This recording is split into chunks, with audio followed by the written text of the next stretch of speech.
అంటాడు. Okay, very good. తర్వాత అయినప్పటికీ దావీదు దేవుని సందులో కూర్చొని ప్రార్థన చేస్తాడు. ఓకే ఓకే, ఇంకా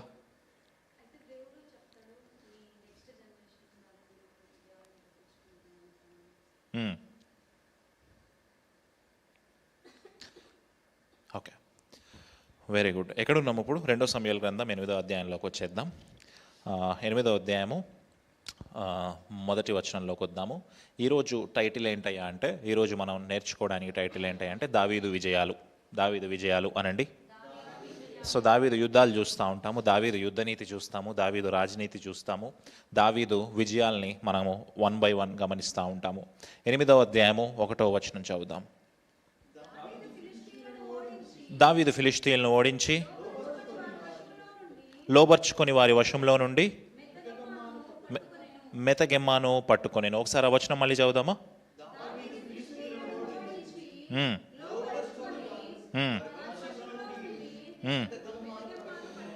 వెరీ గుడ్. దావీదు ఫిలిష్తీయులను ఓడించి లోపరుచుకొని వారి వశములోంచి మెతగెమ్మాను పట్టుకొనెను. అయితే ఇక్కడ ప్రత్యేకంగా ఒక ఊరు పేరు చూపిస్తూ ఉంది. ప్రత్యేకంగా ఒక ఊరు పేరు చూపిస్తూ ఉంది. ఏంటి ఆ ఊరు పేరు అంటే మెతగెమ్మ అనండి. ఇప్పుడు దావీదు ఫిలిష్తీయుల దేశానికి వెళ్ళాడు, ఫిలిష్తీయుల మీద యుద్ధానికి వెళ్ళాడు. ఫిలిష్తీయుల మీదకి యుద్ధానికి వెళ్ళిన దావీదు ప్రత్యేకంగా ఈ మెతగమ్మ అనే ప్రాంతాన్ని ఎందుకు పట్టుకున్నాడు అని అనుకుంటా ఉన్నారు. ఫిలిష్తీయుల దేశం మీదకి వెళ్ళినప్పుడు ఫిలిష్తీయుల దేశం మొత్తాన్ని ఓడించాలి కదా, ఫిలిష్తీయుల దేశం మొత్తాన్ని పట్టుకోవాలి కదా. ఈ మెతగెమ్మ అనే ప్రాంతానికి ఎందుకు వెళ్ళాడు అని అనుకుంటా ఉన్నారు. మెతగెమ్మ అనే ప్రాంతానికి ఎందుకు వెళ్ళాడు అని అనుకుంటా ఉన్నారు. మెతగమ్మ అనే ప్రాంతానికి ఒక ప్రత్యేకత ఉంది. ఏంటయ్యా అంటే మొదటి దిన వృత్తాంతములు 18వ అధ్యాయము 1వ వచనము.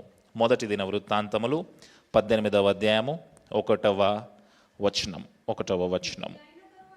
ఇది అయిన తర్వాత దావీదు ఫిలిష్తీయులను జయించి వారిని లోపరిచి గాతు పట్టణమును దాని గ్రామమును ఫిలిష్తీయుల వశములో ఉండకుండా వాటిని పట్టుకొనెను. ఇక్కడ ఏదైతే యుద్ధం జరుగుతూ ఉందో అదే యుద్ధం గురించి దినవృత్తాంతముల గ్రంథంలో మనకి నోట్ చేయబడింది. అయితే ఇక్కడ 2వ సమూయేలు గ్రంథము 8వ అధ్యాయంలో మెతగెమ్మ అనే ప్రాంతం కనిపిస్తూ ఉంది.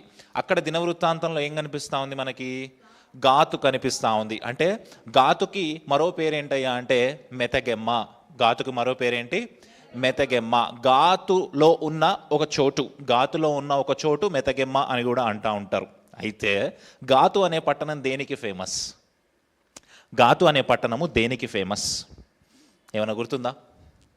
ఒక ఫేమస్ పర్సన్ వచ్చాడు గాతు నుంచి, గొలియాతు వచ్చాడు కదా. గాతు అనే ప్రాంతము గొలియాతుకి ఫేమస్. అయితే ఇంకో విషయం ఇక్కడ మనం గమనించాల్సింది ఏంటి అంటే మెతగెమ్మ అనే ప్రాంతానికి అర్థం ఏంటి? ఆ పేరుకి అర్థం ఏంటయ్యా అంటే మదర్ సిటీ అనండి, తల్లి ప్రాంతము. ఏంటది?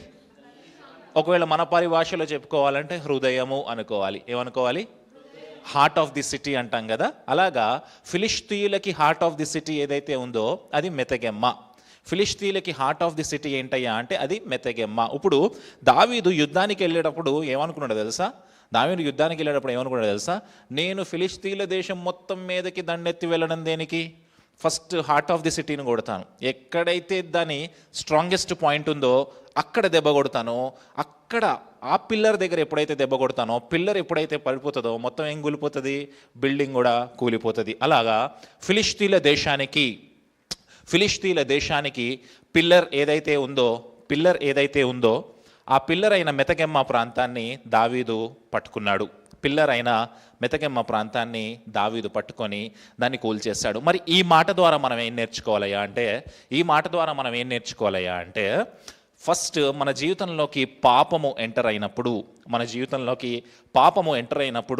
మనము ఫస్ట్ టార్గెట్ ఎక్కడికి వెళ్ళాలి? హృదయం దగ్గరికి వెళ్ళి ఆ పాపాన్ని తీసేయాలి. మనం ఏమనుకుంటాం తెలుసా?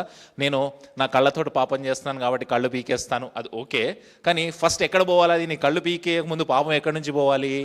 హార్ట్లోంచి పోవాలి. అంటే నువ్వు స్పిరిచువల్ వార్ఫేర్ చేసేటప్పుడు, దావీదులాగా స్పిరిచువల్ వార్ఫేర్ చేసేటప్పుడు నువ్వు చేయాల్సిన పని ఏంటి అంటే ఫస్ట్ మూలం ఏదైతే ఉందో అక్కడ మొదలు పెట్టాలి. అక్కడ మొదలు పెట్టాలి. అయితే ఇంకొక విషయం ఏంటయ్యా అంటే అసలు ఈ ఫిలిష్తీయుల్ని హతము చేసే బాధ్యత ఫస్ట్ సంసోనుకి ఇచ్చాడు దేవుడు. ఈ ఫిలిష్తీయుల్ని హతము చేసే బాధ్యత ఫస్ట్ సంసోనుకి ఇచ్చాడు. కానీ సంసోన్ ఏం చేశాడు? అక్కడ ఆ స్త్రీలతోటే వ్యభిచారం చేసి వాళ్ళని హతం చేయకుండా విడిచిపెట్టాడు. అయితే కొంతవరకు సంసోను సక్సెస్ అయ్యాడు. సంసోను స్టార్ట్ చేశాడు, ఫిలిష్తీన్ని హతం చేయడానికి సంసోను స్టార్ట్ చేశాడు. మధ్యలో ఆ బాధ్యతని సౌలుకు కూడా అప్పచెప్పాడు దేవుడు. ఎవరికి అప్పచెప్పాడు? కానీ సౌలు ఏం చేశాడు? కొంతమందిని విడిచిపెట్టాడు. ఇంటర్వెల్లో సౌలు కూడా వచ్చాడు, కానీ సౌలు కూడా పూర్తిగా హతము చేయలేకపోయాడు. అయితే ఈసారి బాధ్యతను ఎవరికి ఇస్తా ఉన్నాడు అంటే దావీదుకి ఇస్తా ఉన్నాడు. అయితే దావీదు పూర్తిగా హతం చేయగలిగాడా అంటే హతం చేయలేకపోయాడు. ఎందుకు? సంసోను లేదా సౌలు చేసిన తప్పుల వల్ల వాళ్ళ పాపులేషన్, వాళ్ళ పాపులారిటీ లేదా వాళ్ళ భూమి సంఖ్య లేదా వాళ్ళ వ్యక్తుల యొక్క సంఖ్య చాలా విస్తారంగా అయిపోయింది. దావీదు చేతిలోంచి కూడా అవుట్ ఆఫ్ కంట్రోల్ అయిపోయిన పరిస్థితి. అంటే పూర్వీకులు చేసిన తప్పిదానికి ఎవరు అనుభవిస్తూ ఉన్నారు? ఇప్పుడు దావీదు కూడా చూసే పరిస్థితి, కష్టపడే పరిస్థితి. అయితే దావీదు స్ట్రాటజికల్గా చేసిన పని ఏంటయ్యా అంటే first heart of the city ఏదైతే ఉందో దాన్ని అటాక్ చేశాడు. ఆ మెతగెమ్మ అనే ప్రాంతాన్ని దావీదు పట్టుకున్నాడు. Very good. ఫస్ట్ వచనంలో ఫిలిష్తీయుల మీద అటాక్ చేశాడు. ఫస్ట్ వచనంలో ఎవరి మీద అటాక్ చేశాడు? గట్టిగా చెప్పాలి. ఫిలిష్తీయుల మీద అటాక్ చేశాడు. ఇప్పుడు రెండో వచనంలో ఎవరి మీద అటాక్ చేస్తా ఉన్నాడు చూద్దాం ఒకసారి. మరియు అతడు మోయాబీలను ఓడించి నేల పొడుగున పండ చేసి తాడుతో కొలిచి చావవలననియు ఒక తాడు పొడుగునున్న వారు బ్రతకవచ్చుననియు నిర్ణయించెను. ఫస్ట్ వచనంలో ఎవరి మీదకి వెళ్ళాడు దావీదు? ఫిలిష్తీయుల మీదకి వెళ్ళాడు. ఇప్పుడు రెండో వచనంలో దావీదు ఎవరి మీదకి వెళ్తా ఉన్నాడు అంటే ఈ అధ్యాయంలో మనకి చాలా ఫాస్ట్గా ఏ దేశాల మీదకి ఆయన అటాక్ చేయడానికి వెళ్ళాడు, దావీదు విజయాలు ఎలా జరుగుతూ ఉన్నాయి అనే విషయాన్ని మనం గమనిస్తూ వెళ్తాం. మొదటి వచనంలో ఎవరి మీదకి వెళ్ళాడు? ఫిలిష్తీయుల మీదకి. రెండో వచనంలో ఎవరి మీదకి వెళ్ళాడు? మోయాబీల మీదకి. ఇక్కడ ఒక విచిత్రమైన సంఘటన కనిపిస్తుంది. మోయాబీల్ని పట్టుకున్న తర్వాత ఒక తాడు తీసి వాళ్ళని కొలిచాడంట. కొలిచి ఏం చేశాడంట? ఒక తాడు పొడుగున్న వాళ్ళు బ్రతకొచ్చు అంటే 1 మీటర్ ఉందనుకోండి తాడు, ఆ మీటర్ హైట్ ఉన్నోళ్ళు బ్రతకొచ్చు అంటే చిన్నోళ్ళు బ్రతకొచ్చు. 2 తాళ్ళు పొడుగున్నోళ్ళు అంటే పెద్దోళ్ళని చంపేయాలి అన్నాడు. అయితే ఈ మోయాబీయులు అనే మాట మనం చదివినప్పుడు ఇటు చూడాలి, నన్ను చూడండి. ఈ మోయాబీయులు అనే మాట మనం చదివినప్పుడు మనకు ఒక విషయం గుర్తు రావాలి. ఎందుకు దావీదు అంత కఠినంగా వాళ్ళ పట్ల ఉన్నాడు? ఎందుకు వాళ్ళ పట్ల అంత కఠినంగా ఉన్నాడు? మోయాబీల పట్ల ఎందుకు అంత కఠినంగా ఉన్నాడు?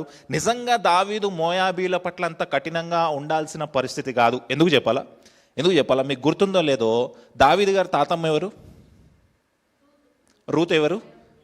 మోయాబీరాలు. అదొకటి ఫస్ట్ రీజన్. సెకండ్ రీజన్ ఏంటయ్యా అంటే సౌలు దావీదుని వెంబడిస్తూ ఉన్నప్పుడు, చంపాలని తిరుగుతున్నప్పుడు దావీదు యొక్క తల్లిదండ్రులను తీసుకొని వెళ్ళి ఎవరి దగ్గర దాచిపెట్టాడు? మోయాబీయుల రాజు దగ్గర దాచిపెట్టాడు. గుర్తుందా? అయితే ఇప్పుడు వ్యక్తిగతంగా మోయాబీయులు అనేవాళ్ళు దావీదుకి చాలా దగ్గర వ్యక్తులు. వ్యక్తిగతంగా మోయాబీలు అనేవాళ్ళు దావీదుకి చాలా దగ్గరి వ్యక్తులు. అయితే చూస్తేనేమో రూతు అనే లీనియేజ్లో దావీదు ఉన్నాడు, మోయాబీయులతో పరిచయాలు ఉన్నాయి, సత్సంబంధాలు ఉన్నట్టే. రెండో విషయం ఏంటంటే తన సొంత తండ్రిని తల్లిని సౌలు ఏమన్నా చేస్తాడేమో అని చెప్పి తల్లిదండ్రులను తీసుకెళ్ళి ఎక్కడ దాచిపెట్టాడు? మోయాబు దేశంలో మోయాబు రాజు దగ్గర దాచిపెట్టాడు. మరి అలాంటి సాఫ్ట్ కార్నర్ ఉన్న దావీదు ఇక్కడికి వచ్చేసరికి మోయాబీయుల విషయంలో అంత క్రూరంగా ఎందుకు ప్రవర్తిస్తున్నాడు అని అనుకుంటా ఉన్నారు. కొన్ని అధ్యాయాల ముందే దావీదు మోయాబు దేశంతో చాలా మంచి సంబంధాలు కలిగి ఉన్నాడు. సొంత తల్లి తండ్రిని తీసుకెళ్ళి అక్కడ పెట్టాడు అంటే వాళ్ళ మీద నమ్మకం ఉండబట్టే కదా, వాళ్ళ మీద ప్రేమ ఉండబట్టే కదా, వాళ్ళంటే ఇష్టం ఉండబట్టే కదా, ఏదో ఒక కనెక్షన్ ఉండబట్టే కదా. అలాంటి దావీదు ఇక్కడికి వచ్చేసరికి మోయాబుయుల్ని అంత క్రూరంగా చంపాలి అనుకుంటున్నాడు అంటే ఏదో జరిగింది. ఈ ప్రాసెస్ అంతటి టైంలో ఏదో జరిగింది. ఏం జరిగిందని అనుకుంటా ఉన్నారు మీరు? ఏం జరుగుండొచ్చు? ఏదో జరిగింది. ఏం జరిగింది అని మీరు అనుకుంటా ఉన్నారు? ఏం జరిగి ఉండొచ్చు? ఆలోచన చేయండి. ఏం జరిగి ఉండొచ్చు? మోయాబీలకి దావీదుకి ఎక్కడ చెడి ఉంటుంది? ఆన్సర్ నేను చెప్పిన దాంట్లోనే ఉంది. ఎక్కడ చెడు ఉంటుంది? కొంతమంది జూవిష్ హిస్టారియన్స్ ఏం చెప్తారంటే, యూదా చరిత్రకారులు ఏం చెప్తారంటే, దావీదు అంత కర్కశంగా వాళ్ళని చంపాలి అంటే లైన్లో నించోబెట్టి ఇంత పొడుగున్నవాడిని వదిలేయండి, ఇంత పొడుగున్నవాడిని చంపేయండి అంటున్నాడంటే, అంత కఠినంగా ప్రవర్తిస్తున్నాడంటే, కొంతమంది జూవిష్ హిస్టారియన్స్ చెప్పేది, నేను చెప్పేది కాదు, ఇది బైబిల్లో లేదు, కొంతమంది చెప్పేది ఏంటంటే, మోయాబీలు దావీదు యొక్క తల్లిదండ్రిని చంపేశారేమో. దావీదు యొక్క తల్లిదండ్రిని మోయాబు దేశంలో పెట్టాడు కదా, అక్కడ మోయాబీలు దావీదు యొక్క తల్లిదండ్రిని చంపేశారేమో అని అంటారు. అది ఎంతవరకు నిజమో మనకు తెలియదు. బహుశా దావీదు ఆ వ్యక్తిగత పగతో అలా చేసుండొచ్చు. కానీ ఇక్కడ ఇంకో విషయం ఏంటయ్యా అంటే, దావీదుకి ఈ వ్యక్తితోటి, ఈ మోయాబీలతోటి ఎంత వ్యక్తిగత సంబంధం ఉన్నా సరే, వాళ్ళ తల్లిదండ్రుల్ని తీసుకెళ్ళి అక్కడ దాచిపెట్టినా సరే, వాళ్ళ తాతమ్మ రూతు గారు అయినా సరే, ఆమె మోయాబీరాలైనా సరే, మోయాబీలు ఎవరికి శత్రువులు? ఇజ్రాయేలీలకి శత్రువులు. ఇప్పుడు దావీదు ఫ్రెండ్షిప్ ఇంపార్టెంటా, దేవుని ప్రజల యొక్క శత్రుత్వం ఇంపార్టెంటా? దావీదు ఫ్రెండ్షిప్ ఇంపార్టెంటా, దేవుని యొక్క శత్రుత్వం, దేవుని యొక్క ప్రజల యొక్క శత్రుత్వం ఇంపార్టెంటా అని ఆలోచిస్తే, దావీదు దీన్ని చూస్ చేసుకోవాలా అనుకున్నప్పుడు, దేవుని చేత రాజుగా అభిషేకించబడిన దావీదు దేవుని కార్యాన్నే చూస్ చేసుకున్నాడు. కానీ తన సొంత ఫ్రెండ్షిప్ని, తన తల్లిదండ్రుల్ని వాళ్ళు కాపాడారు, వాళ్ళు అక్కడ పెట్టాడు అనే విషయాన్ని కూడా దావీదు పక్కన పెట్టాడు. ఎందుకు? దావీదుకు స్టోరీ తెలుసు. మోయాబీలు ఒకానొక టైంలో ఇజ్రాయేల్ ప్రజలు వెళ్తూ ఉన్నప్పుడు ఒక రాజు ఉన్నాడు. ఆ రాజు ఇజ్రాయేల్ ప్రజల్ని శపించాలి అనుకున్నాడు. గుర్తుందా? ఆ రాజు పేరేంటో గుర్తుందా? బాలాకు. ఏం చేశాడు? బలాముని తీసుకొని వచ్చి శపించాలి అనుకున్నాడు. అది కుదరనప్పుడు ఏం చేశాడు? అందమైన మోయాబీరాల స్త్రీలను తీసుకొని వెళ్ళి ఇజ్రాయేల్ ప్రజల్ని శోధించి, వ్యభిచారం చేసేలాగా శోధించి వాళ్ళని పాపంలో పాడేశారు. ఆ రోజు ఇంచుమించు 20,000 మంది చనిపోయినట్టుగా మనం చూస్తాం. దావీదుకి బహుశా ఇది తెలుసేమో. దావీదు ఏమనుకున్నాడు తెలుసా? నా ఫ్రెండ్షిప్ కంటే దేవునితో నా సంబంధం ఇంపార్టెంట్, నా ఫ్రెండ్షిప్ కంటే దేవునితో నా సంబంధం ఇంపార్టెంట్. ఎంతమంది ఫస్ట్ వాల్యూ దేవుడికి ఇస్తా ఉన్నారు? దేవుడు మాట్లాడుతూ ఉన్నాడు ఈరోజు మనతోటి. బహుశా ఈ ఫ్రెండ్షిప్ వల్ల నువ్వు చాలా లాభం పొంది ఉండొచ్చు, ఈ ఫ్రెండ్షిప్ వల్ల నీకు చాలా లాభం జరిగి ఉండొచ్చు నీ లైఫ్లో, ఈ ఫ్రెండ్షిప్ వల్ల నీకు చాలా మేళ్ళు జరిగి ఉండొచ్చు లైఫ్లో. కానీ ప్రయారిటీ ఏంటయ్యా అంటే దేవుడు. దేవుడు మీతో మాట్లాడుతూ ఉన్నాడు ఈరోజు. అక్క చాలాసార్లు చెప్తా ఉంటుంది కదా, పిల్లలు కావాలని ప్రార్థన చేస్తారు. పిల్లలు వచ్చిన తర్వాత అదే పిల్లలు వంక చూపించి ఆదివారం చర్చికి రావడం మానేస్తారు. పిల్లలు కావాలని ఎక్కడ ప్రార్థన చేస్తారు? చర్చికి వచ్చి ప్రార్థన చేస్తారు. పిల్లల్ని ఇచ్చింది ఎవరు? పిల్లలు వచ్చాక ఎవరిని మర్చిపోతారు? ఉద్యోగం కావాలని చెప్పి ప్రార్థన చేస్తారు. ఉద్యోగం ఎవరిస్తారు? దేవుడిస్తాడు. దేవుడు ఉద్యోగం ఇచ్చిన తర్వాత ఏం మానేస్తారు? ఎవరిని మర్చిపోతారు? ఏది ఇంపార్టెంట్ మన లైఫ్లో? మోయాబీలతో ఉన్న దావీదుకున్న వ్యక్తిగత సంబంధాన్ని కూడా పక్కన పెట్టి దేవుడే ఇంపార్టెంట్ అనుకున్నాడు, దేవుణ్ణే మహిమపరచాలి అనుకున్నాడు. ఇది 2వ వచనంలో మనం నేర్చుకోవాల్సిన పాఠము. మొదటి వచనంలో ఏం నేర్చుకున్నాము? పాపాన్ని మూలాల్లోకి వెళ్ళి పీకాలి, హార్ట్స్లోకి వెళ్ళి పీకాలి. అది మొదటి వచనము, అందులో మనం నేర్చుకున్న పాఠము. 2వ వచనంలో మనం ఏం నేర్చుకుంటున్నామంటే, మన వ్యక్తిగత సంబంధాల కంటే దేవునితో సంబంధము మనకి చాలా ఇంపార్టెంట్. Very good. 3వ వచనంలోకి వెళ్దాం. ఇప్పుడు 3వ వచనంలోకి వెళ్దాం. అంతటా మోయాబీలు దావీదునకు దాసులై కప్పము చెల్లించుచుండిరి. సోబా రాజును రేహోబు కుమారునకు యూఫ్రటీసు నది వరకు తన రాజ్యమును వ్యాపింప చేయవాలని ఎవరు బయలుదేరగా దావీదు అతను ఓడించి అతని యొద్ద నుండి 1,700 మంది గుర్రపు రౌతులను పట్టుకొని వారి గుర్రములలో నూటిని ఉంచుకొని మిగిలిన వాటికి తెగ వేయించెను. Very good. మొదటి వచనంలో దావీదు ఫిలిష్తీల మీదకి వెళ్ళినట్టుగా మనం చూస్తాం. 2వ వచనంలో దావీదు మోయాబీల మీదకి వెళ్ళినట్టుగా మనం చూస్తాం. 3వ వచనంలో దావీదు ఎవరి మీదకి వెళ్తున్నాడంటే, సోబా రాజు రేహోబు కుమారుడునగు హదదెజెరు యూఫ్రటీస్ నది వరకు ఇప్పుడంట ఈ యుద్ధం జరుగుతున్న టైంలో ఒక రాజు ఏం చేస్తున్నాడంట, యూఫ్రటీస్ నది వరకు నేను రాజ్యాన్ని జయించాలి, ఈ ప్రాంతం అంతా నాదే అని చెప్పేసి అతను వ్యాపింపచేయాలి అని వెళ్తా ఉంటే అతన్ని ఓడించాడంట దావీదు ఓడించాడంట. అయితే టీవీ లేదు కాబట్టి సరిగా ప్రజెంట్ చేయలేకపోతా ఉన్నాను మీకు. ఒక్కసారి చూడండి, మీకు ఈజీగా అర్థం అవ్వాలి అంటే. దావీదు ఇప్పుడు ఎక్కడ ఉన్నాడు? యెరూషలేములో ఉన్నాడు. ఆ పక్కనున్న ఫిలిష్తీయుల్ని ఓడించాడు, ఇటువైపున్న మోయాబీల్ని ఓడించాడు, వాళ్ళకి సపోర్ట్గా వచ్చిన ఆ పక్కనే ఉన్న సిరియా వాళ్ళని కూడా ఓడించాడు. ముందుకు వెళ్తే మనకు అర్థమవుతుంది. అయితే ఈసారి దావీదు ఏం చేస్తున్నాడంటే ఇటుపక్క కాదు, ఈసారి నేను ఎక్కడికి వెళ్తా? పైన సిరియా దేశం వైపున ఉన్న యూఫ్రటీస్ నది వైపుకి నేను వెళ్తా. ఎందుకు? ఇజ్రాయెల్ దేశానికి రాజుగా ఉంటే సరిపోదా దావీదు? ఎందుకు దావీదుకు అంత గ్రీడీనెస్ అనుకుంటున్నారు మీరు? ఎందుకు దావీదు యూఫ్రటీస్ నది వరకు వెళ్ళాలి అని దావీదు ఎందుకు ఆలోచన చేస్తూ ఉన్నాడు? వేరే దేశంలో ఉన్న యూఫ్రటీస్ నది వరకు వెళ్ళాలని దావీదు ఎందుకు ఆలోచన చేస్తూ ఉన్నాడు? ఇజ్రాయెల్ దేశం పక్కన చుట్టుపక్కల ఉన్న శత్రువులను ఓడిస్తే సరిపోతుంది కదా, వాళ్ళని లోబరుచుకొని కప్పం కట్టించుకుంటే సరిపోతుంది కదా. ఎందుకు శత్రు దేశంలో అక్కడెక్కడో ఉన్న యూఫ్రటీస్ నది వరకు నార్త్ వరకు వెళ్ళాలనుకుంటున్నాడు?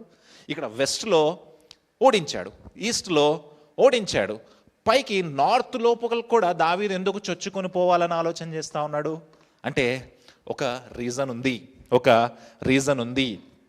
ఏంటయ్యా ఆ రీజన్ అంటే దేవుడు దావీదుకి ఒక వాగ్దానం చేశాడు. అబ్రహాముకి ఒక వాగ్దానం చేశాడు. ఆ వాగ్దానం ఏంటయ్యా అంటే ఆదికాండము 15వ అధ్యాయము 18వ వచనము. ఆదికాండము 15వ అధ్యాయము 18వ వచనము. ఒక వాగ్దానము దేవుడు అబ్రహాముకు చేశాడు. అందరు తీశారా? చదవండి. ఆ దినమందే యెహోవా ఐగుప్తు నది మొదలుకొని గొప్ప నది అయిన యూఫ్రటీస్ నది వరకు ఈ దేశమును అనగా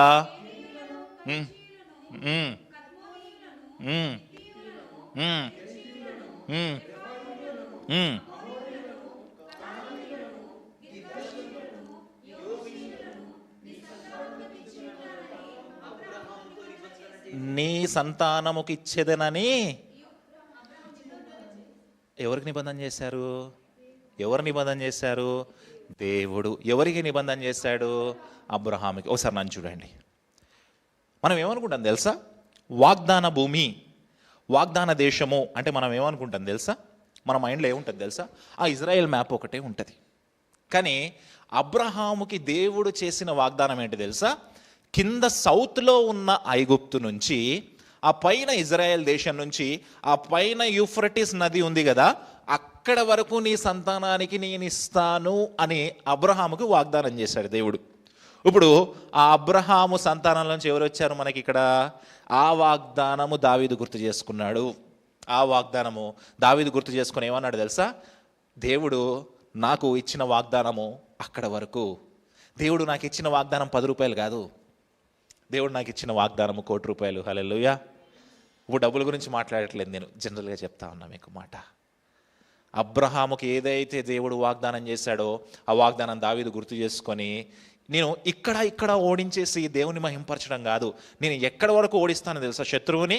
దేవుడు ఏదైతే వాగ్దానం చేశాడో అక్కడ వరకు వెళ్ళి నేను ఓడించి దేవుని మహింపరుస్తాను అని అబ్రహాముకు చేసిన వాగ్దానాన్ని దావీదు గుర్తు చేసుకున్నాడు. అయితే ఆ రోజుకి ఈ రోజుకి కూడా అది పూర్తిగా ఓడించబడి అబ్రహాముకు చేసిన వాగ్దానం ఇంకా నెరవేరలేదు.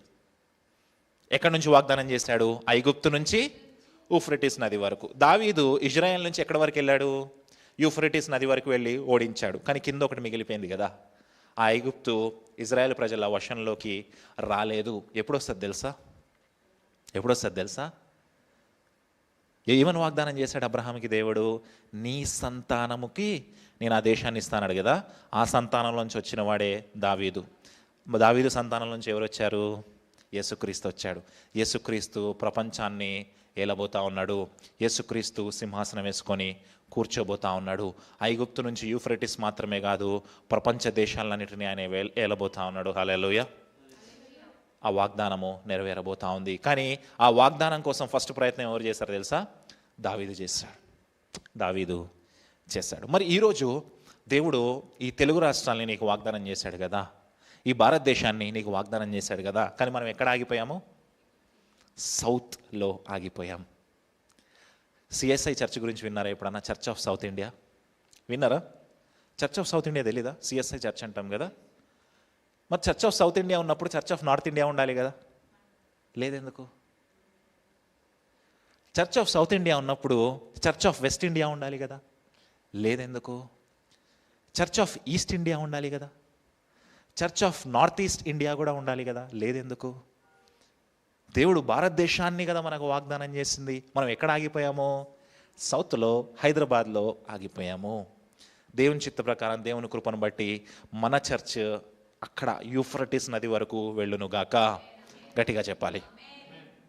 అలా వెళ్ళాలి అంటే ఆ వాగ్దానము గుర్తు చేసుకునేవాడు రావాలా. సంసోన్ వచ్చాడు, ఏం చేయలేకపోయాడు. సౌలు వచ్చాడు, ఏం చేయలేకపోయాడు. దావీదు వచ్చాడు, చేసి చూపించాడు. హల్లెలూయా. మరి ఆ వాగ్దానాన్ని గుర్తు చేసుకునే వ్యక్తి ఎవరు మనలోంచి లేపబోతా ఉన్నాడని నేను నమ్ముతా ఉన్నాను, బలంగా నమ్ముతా ఉన్నాడు. ఆమేన్. Very good. ఇప్పుడు 3వ వచనంలో మనం ఏం నేర్చుకున్నాము? మొదటి వచనంలో ఎవరి మీదకి వెళ్ళాడు? ఫిలిష్తీయుల మీదకి. 2వ వచనంలో ఎవరి మీదకి వెళ్ళాడు? 3వ వచనంలో ఎవరి మీదకి వెళ్ళాడు? యూఫ్రటిస్ నది వరకు వెళ్ళాడు. 4వ వచనంలో ఒక విచిత్రమైన పని చేస్తాడు దావీదు. 4వ వచనంలో దావీదు ఒక విచిత్రమైన పని చేస్తాడు. చదువుదాం ఒకసారి అది. అతని యొద్ద నుండి 1700 మంది గుర్రపు రౌతులను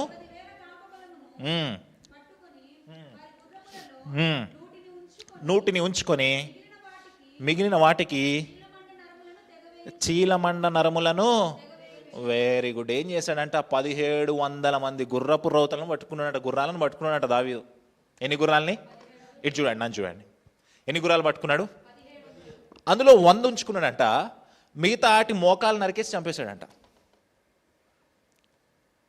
1700 గుర్రాలు పట్టుకున్నాడు దావీదు. 100 గుర్రాలే నాకు కావాలని 100 గుర్రాలు ఉంచుకున్నాడు. మిగతా గుర్రాల్ని నరికేసి చంపేశాడంట. ఎందుకు ఈ విచిత్రమైన పని చేశాడు దావీదు?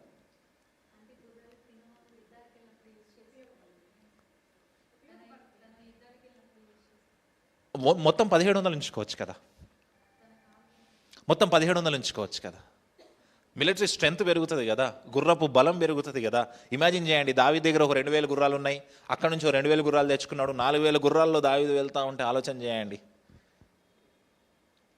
100 ఉంచుకొని 1600 గుర్రాల్ని నరికేశాడంట. చీలమండలములు అంటే ఈ మోచిప్పలు నరికేసి, అంటే అవి లెగకుండా చేసి చంపేశాడంట. ఎందుకు చేశాడు దావీదు ఈ పని అంటే, ద్వితీయోపదేశకాండము 17వ అధ్యాయము 16వ వచనము. ద్వితీయోపదేశకాండము 17వ అధ్యాయము 16వ వచనము. రాజుకు ఉండాల్సిన క్యారెక్టరిస్టిక్స్ అందులో ఉంటాయి. రాజుకు ఉండాల్సిన క్యారెక్టరిస్టిక్స్ అందులో ఉంటాయి. ఇంతకుముందు మనం చెప్పుకున్నాము, ఎక్కువ భార్యలు ఉండడానికి వీలు లేదు. 16వ వచనంలో ఒక ఇంపార్టెంట్ విషయం ఉంది, చదువుతారా? అతడు గుర్రములను విస్తారముగా సంపాదించుకొన వాళ్ళదు. ఏం చెప్తుంది దేవుని వాక్యము? రాజుకు ఉండాల్సిన క్యారెక్టరిస్టిక్స్లో ఒక క్యారెక్టరిస్టిక్ ఏంటయ్యా అంటే, అతనికి గుర్రాలు ఎక్కువ ఉండకూడదు, భార్యలు ఎక్కువ ఉండకూడదు, గుర్రాలు కూడా ఎక్కువ ఉండకూడదు. 1700 మంది గుర్రపు రౌతులను పట్టుకున్నాడు, గుర్రాలని పట్టుకున్నాడు. కానీ ఎన్ని పెట్టుకున్నాడంట? 100 పెట్టుకున్నాడు. కానీ ఎన్నిటిని చంపేశాడు? 1600 గుర్రాలని తీసేశాడు. దావీదుకు తెలుసు ఏంటి తెలుసా? ఒకవేళ గుర్రాలు ఎక్కువైతే నాలో గర్వం పెరిగిపోతుంది. ఇటు చూడాలి. ఒకవేళ గుర్రాలు ఎక్కువైతే నాలో గర్వం పెరిగిపోతుంది. నేను గుర్రాల మీద ఆధారపడడం మొదలు పెడతానేమో. నా బలము, నా ఆధారము గుర్రాలు కాదు, కానీ నా బలము, నా ఆధారము ఎవరి మీద ఉండాలి? దేవుని మీదే ఉండాలి. అందుకే కీర్తనలో ఆయన రాస్తాడు, నువ్వే నా బలము, నువ్వే నా శృంగము, నువ్వే నా కోట, నువ్వే నా ఆశ్రయము అంటాడు. దావీదు రాయలేదు, నా BMW కార్ నాకు బలము కాదు, నాకున్న ఆస్తి నా బలము కాదు, నాకున్న కుటుంబం నా బలము కాదు, నా భార్యలు నా బలం కాదు. ఎవరు నా బలము? దేవాతి దేవుడు మాత్రమే. ఎంతమంది చెప్పడానికి సిద్ధంగా ఉన్నాం అన్నమాట? ఎంతమంది చెప్పడానికి సిద్ధంగా ఉన్నాం? మిమ్మల్ని అడిగాను అనుకోండి ప్రశ్న, మీ స్ట్రెంగ్త్ ఏంటి అని అడిగాను అనుకోండి, ఏం చెప్తారు తెలుసా? My mother is my strength, my father is my strength అంటారు. My property is my strength, my car is my strength అంటారు. My god is my strength అనగలుగుతా ఉన్నావా? దావీదు ఏం ఆలోచించాడు తెలుసా? ఒకవేళ గుర్రాలు వస్తే నాకు గర్వం వచ్చేస్తుందేమో. అలా గర్వం రావడానికి వీల్లేదు. ఆ గుర్రాలు లేనప్పటికీ 100 గుర్రాలే ఉన్నప్పటికీ అప్పుడు నేనేం చేస్తాను తెలుసా? ఎవరి మీద ఆధారపడతాను తెలుసా? దేవుని మీద ఆధారపడతాను. ఆ దేవుని మీద ఆధారపడే బ్రతుకు మాత్రమే నాకు కావాలి, గుర్రాల మీద నాకు ఆధారపడడం ఇష్టం లేదు అనుకున్నాడు దావీదు. ఇంకో విచిత్రమైన విషయం ఏంటంటే, రాజుకు ఉండాల్సిన క్వాలిటీస్ అన్నిటిలో దావీదు ఫుల్ఫిల్ చేస్తూ ఉంటాడు. ఎక్కువ గుర్రాలు ఉండొద్దంటే ఉండొద్దు, డబ్బు గురించి ఆశ ఉండొద్దంటే ఉండకూడదు, అన్నీ ఉంటాయి. కానీ ఒక దాంట్లో పడిపోతాడు. భార్యలు ఎక్కువ ఉండకూడదే అంటే అక్కడే పడిపోయాడు. పాపం ఆయన వీక్ పాయింట్స్ అక్కడే ఉంది, అక్కడే పడిపోయాడు దావీదు. ఒకవేళ ఆ భార్యలు అనే వీక్ పాయింట్ కూడా దావీదు జయించుంటే దావీదు హిస్టరీ వేరుగా ఉండేదేమో, ఈరోజు ఇంకా గొప్పగా ఉండేదేమో. పడిపోయాడు. తర్వాత వచనం చదువుదాం. తర్వాత వచనం, మరియు దమస్కులో ఉన్న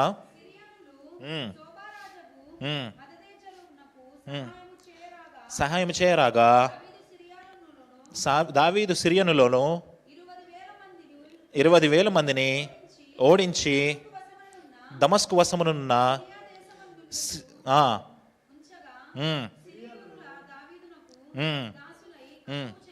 వెరీ గుడ్. ఇప్పుడు దావీదు యూఫ్రటీస్ నది దగ్గర ఉన్న రాజును ఓడించడానికి వెళ్తుంటే ఆయనకి సపోర్ట్గా, ఆ రాజుకు సపోర్ట్గా ఎవరు వచ్చారంట? సిరియా వాళ్ళు వచ్చారంట దావీదును ఓడించడానికి. దావీదు ఏం చేశాడు? ఆ రాజును ఓడించడం మాత్రమే కాదు, సిరియన్లు కూడా 20,000 మందిని చంపి వాళ్ళని వశంలో తీసుకొని మీరు కూడా నా ట్యాక్స్ కట్టాలి అని చెప్పేసి వాళ్ళను కూడా ఓడించాడంట. మీకు మ్యాప్ ఉంటే చూపించేవాడిని. మొత్తం 360 డిగ్రీస్ని దావీదు కంట్రోల్లోకి తీసుకుంటాడు. నార్త్, వెస్ట్, ఈస్ట్, సౌత్ మొత్తం అన్ని 360 డిగ్రీస్ని దావీదు కంట్రోల్లో తీసుకుంటాడు. దావీదు విజయాలు అలా ఉంటాయి. ఎందుకు దావీదు జీవితంలో ఈ విజయాలు సాధ్యపడ్డాయి అంటే దేవుని మీద ఆధారపడ్డాడు కాబట్టి. దేవుని మీద ఆధారపడ్డాడు కాబట్టి. తర్వాత దావీదు ఎక్కడికి పోయినను యెహోవా అతన్ని కాపాడుచుండెను. ఆ మాట చదివారా మీరు? దావీదు ఎక్కడికి పోతా ఉన్నా ఎవరు కాపాడుతున్నారంట దావీదుని? యెహోవా అతనిని. బహుశా దావీదు అనుకుంటాడేమో, నేను జయిస్తా ఉన్నాను యుద్ధాలు ఇవన్నీ అనుకుంటాడేమో అని దేవుడు ఒక మాట గుర్తు చేస్తా ఉన్నాడు. ఏం గుర్తు చేస్తున్నాడు తెలుసా? నువ్వు ఎక్కడికి వెళ్ళినా ఎవరు నిన్ను కాపాడతారు? నేను. ఈ మాట మనకి 14వ వచనంలో కూడా మళ్ళీ చివరిలో రిపీట్ అవుతుంది. చూడండి, కనిపిస్తా ఉందా? దావీదు ఎక్కడికి పోయినను యెహోవా అతని కాపాడు. ఎందుకు 2 సార్లు మెన్షన్ చేయబడింది అంటే, ఒకవేళ గర్వం వస్తుందేమో మనలోకి. ఒక్కసారి గెలవంగానే మన సిట్టింగ్ స్టైల్ కూడా మారిపోతుంది, మనం నించునే విధానం మారిపోతుంది, మనం కూర్చునే విధానం మారిపోతుంది, మనం మనుషులతో డీల్ చేసే విధానం మారిపోతుంది. అలా మారిపోతాడేమో అని చెప్పి దేవుడు ఒకటి గుర్తు చేస్తా ఉన్నాడు దావీదుకి. గెలుపు నువ్వు గెలిచినది కాదు, నేను నిన్ను కాపాడుతూ నేను నిన్ను గెలిపించాను. హల్లెలూయా. మనం చెప్తాం కదా, అన్న నాకు మంచి జాబ్ వచ్చింది అంటాం కదా. ఎవరిచ్చారు జాబు? దేవుడిచ్చాడు. అన్న నాకు ప్రమోషన్ వచ్చింది అంటాం కదా. ఎవరిచ్చారు ప్రమోషన్? దేవుడిచ్చాడు. ఆ రీతిన ఆధారపడే పరిస్థితుల్లోనికి మనం వెళ్ళాలి. అందుకే దేవుడు ఏమంటాడో తెలుసా? దావీదు ఎక్కడికి వెళ్ళినా ఎవరు కాపాడారంట? యెహోవా కాపాడుతూ వచ్చాను. యెహోవా కాపాడాడు కాబట్టి దావీదు గెలిచాడు. దావీదు గెలిచాడు కాబట్టి యెహోవా కాపాడలేదు. యెహోవా ఇచ్చాడు కాబట్టి నీకు ఉద్యోగం వచ్చింది. యెహోవా ఇచ్చాడు కాబట్టి నీకు పిల్లలు వచ్చారు. యెహోవా ఇచ్చాడు కాబట్టి నీకు ప్రమోషన్ వచ్చింది. తర్వాత వచనం చదువుదాం. బంగారు డాళ్ళు దావీదు పట్టుకొని యెరూషలేమునకు తీసుకుని. ఆ రాజు యొక్క బంగారు డాళ్ళు ఉన్నాయంట. బంగారాన్ని పట్టుకొచ్చాడంట దావీదు. దోచుకొని వచ్చాడంట. దోచుకోవడం అంటే యుద్ధంలో గెలుచుకొని వచ్చాడు. ఎందుకు? దావీదు సింహాసనం చేయించుకోవడానికా? ఇది చూడండి, ఎందుకు తెచ్చాడు బంగారు డాళ్ళు? సింహాసనం చేయించుకొని మంచి బాత్రూమ్ బంగారంతో కట్టించుకోవడానికా? ఎందుకు తెచ్చాడు? ఎగ్జాక్ట్లీ దేవుని మందిరం నిర్మాణం చేయడం కోసము. దావీదుకి తెలుసు దేవుడు వద్దన్నాడని తెలుసు, కానీ దావీదు ఏం చేస్తున్నాడో తెలుసా? దానికి కావాల్సిన మెటీరియల్ అయినా నేను ప్రిపేర్ చేస్తా ప్రభువా. నీ మందిరం కట్టడానికి నాకు అర్హత లేదు, నేను యుద్ధాలు చేశాను, కానీ దానికి కావాల్సిన మెటీరియల్ అయినా నన్ను ఇవ్వని కొంచెం, దానికి కావాల్సిన ఫండ్ అయినా నన్ను ఇవ్వని కొంచెం అని చెప్పి బంగారం తీసుకొస్తానంట యెరూషలేంకి. తీసుకొచ్చి మనం లాస్ట్ వీక్ చదువుకున్నాం కదా, మందిరానికి ఏమేం కావాలో అవన్నీ రెడీ చేసి పెట్టాడంట దావీదు. మీరు ఆలోచన చేయండి, ఒక్కసారి నో అంటే మళ్ళీ అటువైపు తిరుగుతామా మనము? ఒక్కసారి నో అంటే మళ్ళీ అటువైపు తిరుగుతామా? దావీదు హృదయాన్ని చూడండి. 8వ వచనం. మరియు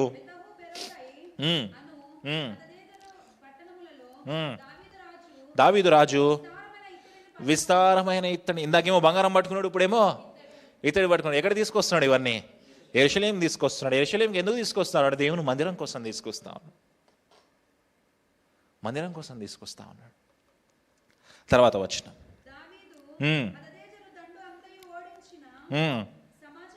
సమాచారము హమాతు రాజైన వేరే ఇప్పుడు దావీదు అక్కడ వరకు ఓడించేశాడు అనే విషయము ఇంకో పక్కనే ఉన్న రాజు హమాతు ప్రాంతానికి రాజైన తోయికి తెలిసిందంట. హమాతు ప్రాంతానికి చెందిన రాజైన తోయికి తెలిసిందంట. ఇప్పుడు తోయి ఏం చేస్తున్నాడో చూద్దాం, తర్వాత వచనంలో కనిపిస్తుంది. జరుగుచుండెను గనుక తోయి విని తమ కుమారుడైన యోరాము చేతికి వెండి బంగారు ఇత్తడి వస్తువులను కానుకలుగా అప్పగించి కుశల ప్రశ్నలు అడిగి దావీదుతో కూడా సంతోషించుటకై అతడు దావీదు యొద్దకు పంపాను. తోయి ఏం చేస్తున్నాడు ఇక్కడ? ఇటు చూడండి, ఏం చేస్తున్నాడు తోయి? దావీదు యుద్ధం చేసి ప్రతి రాజ్యాన్ని గెలుస్తున్నాడు అన్న విషయం తోయికి తెలిసింది. తోయి ఏం చేస్తున్నాడు తెలుసా? తెలివిగా, నిజంగా తెలివిగా అని అనడానికి వీల్లేదు, కానీ ప్రణాళిక ప్రకారము, దేవుని చిత్త ప్రకారము ఏం చేస్తున్నాడు తెలుసా? నేను దేవుని రాజుతోటి, దేవుడు ఏర్పరచుకున్న రాజుతోటి నేను యుద్ధం చేయడానికి వీలు లేదు, నేను లోబడాలి కానీ యుద్ధం చేయడానికి వీలు లేదని చెప్పి వెళ్ళి ఎవరితో సమాధాన పడుతున్నాడు? దేవుడు ఏర్పాటు చేసుకున్న రాజుతోటి తోయి సమాధాన పడుతూ ఉన్నాడు. తెలివైన మూవ్ అది, తెలివైన మూవ్. పంపించేటప్పుడు కూడా ఎలా పంపించాడంటే తెలుసా? వెండి బంగారాలు ఇచ్చి ఏం చెప్పాడంటే కుశల ప్రశ్నలు అడిగాడు. అయ్యా దావీదు ఎలా ఉన్నావు? ఆరోగ్యం బాగుందా? టాబ్లెట్స్ వేసుకుంటున్నావు ఆ టైంకి? నాన్నగారు అడగమని చెప్పారు అని కుశల ప్రశ్నలు అడిగి మరి పంపించాడంట. దేవునితో అలా మనం సమాధాన పడాలి. హల్లెలూయా. అంతేగాని దేవునితో యుద్ధం చేస్తారు చాలామంది, దేవునితో యుద్ధం చేస్తారు చాలామంది, దేవునితో సమాధాన పడరు చాలామంది, దేవునితో యుద్ధం చేస్తారు చాలామంది. నిజంగా తెలివైనోడు కదా తోయి, తెలివైనోడు కదా తోయి. ఇక్కడ ఇంకో విచిత్రమైన విషయం ఏంటి తెలుసా? దావీదు ఇక్కడ ఎవరెవరినైతే ఓడించాడో ఈ క్యారెక్టర్స్ అన్నీ మనకి అంతకుముందే ఒక చోట కనిపిస్తాయి. మొదటి సమూయేలు గ్రంథము 14వ అధ్యాయము 47వ వచనము. మొదటి సమూయేలు గ్రంథము 14వ అధ్యాయము 47వ వచనము. ఈలాగున సౌలు ఇజ్రాయేలీయులను ఏలుటకు అధికారము నొందిన వాడై మోయాబీలతోనూ అమోరియలతోనూ ఎదోమీలతోనూ శోబా దేశపు రాజుతోనూ ఫిలిష్తీలతోటి యుద్ధము చేసిన పేర్లు కనిపిస్తున్నాయా? శోబా దేశపు రాజు, మోయాబీలు, ఫిలిష్తీలు, ఎదోమీల సంగతి కూడా తర్వాత దావీదు ఎట్లా వాళ్ళని డీల్ చేశాడనే విషయం కూడా మనకు కనిపిస్తుంది. సౌలు వీళ్ళందరితోటి యుద్ధం చేశాడు. కానీ సౌలుకి అంత గొప్ప విజయం రాలేదు, దావీదుకి గొప్ప విజయం వచ్చింది. ఎందుకంటారు? దేవుడు తోడుగా ఉన్నాడా?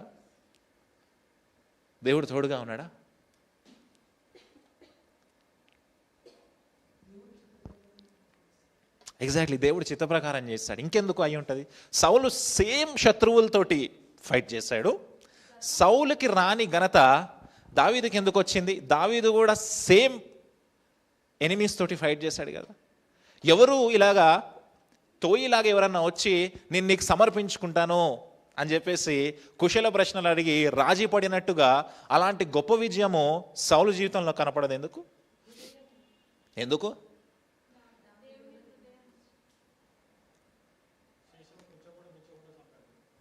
సౌలు తన కోసం యుద్ధం చేసుకున్నాడు. దావీదు దేవుడి కోసం యుద్ధం చేశాడు. మనం అంటాం కదా, ఇప్పుడు వీళ్ళిద్దరు ఉన్నారనుకోండి, మనోజ్ఞ సల్మా ఇద్దరు ఉన్నారనుకోండి, ఇద్దరు ప్రతి ఆదివారం చర్చకు వస్తారు. ఇద్దరు ఒకటో తారీఖు రాగానే దశం భాగం ఇస్తారు. ఇద్దరు అదే బైబిల్ చదువుతారు. ఇద్దరు ఒకే వాక్యం వింటారు. కానీ ఒకరు ఆశీర్వదించబడుతున్నారు, ఒకరు ఆశీర్వదించబడట్లేదు. ఎందుకు? అది సమస్య. అది సమస్య. సమస్య ఏంటో మీకు తెలుసు. ఎందుకు సంఘానికి వచ్చిన ప్రతి ఒక్కరు ఆశీర్వదించబడట్లేదు? అదే బైబిలు, అదే చర్చు, అదే పాస్టరు, అదే వాక్యము, అదే ఆదివారము, అదే దశంభాగం, అదే కానుక. ఎందుకు ఆశీర్వాదం రావట్లేదు? ఏదో లోపం ఉంది కదా, ఏదో సమస్య ఉంది కదా. దావీదుకి సౌలుకి మధ్య ఉన్న తేడా, ఆ సమస్య ఏంటో స్పష్టంగా మన కళ్ళ ముందు కనిపిస్తూ ఉంది. మరి నీ సమస్య ఏంటి? నీ సమస్య ఏంటి? ఒక్కసారి ఆలోచన చేసుకొని దాన్ని దేవుని ముందు విడిచిపెట్టేసి, ప్రభువా నువ్వు ఎవరిని ఆశీర్వదించావో నాకైతే తెలియదు, కానీ నన్ను ఆశీర్వదించు. నాకున్న ఈ లోటుపాటు ఏదైతే ఉందో దాన్ని నీ ముందు పెడతా ఉన్నాను నేను. దాన్ని నీ ఎదుట పెడతా ఉన్నాను నేను. నా జీవితాన్ని నీ చిత్తానికి, నీ ప్రణాళికకి నేను అప్పచెప్తా ఉన్నాను ప్రభువా అని ప్రార్థన చేద్దాం. చేస్తా ఉన్నామా? దేవుడు మీతో మాట్లాడుతూ ఉన్నాడు. తర్వాత వచనం చదువుదాం. రాజైన దావీదు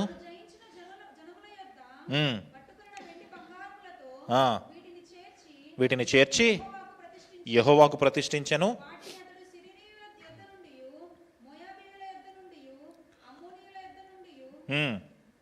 చదవండి. అమాలేకీల యొద్ద నుండి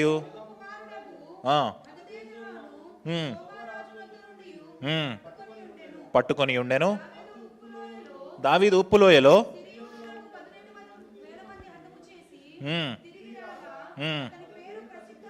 అతని పేరు ప్రసిద్ధమాయెను. సిరియా వాళ్ళు అక్కడ శోభాదేశపు రాజుకి సపోర్ట్గా వచ్చినప్పుడు అక్కడ 20,000 మందిని వేసేసాడు దావీదు.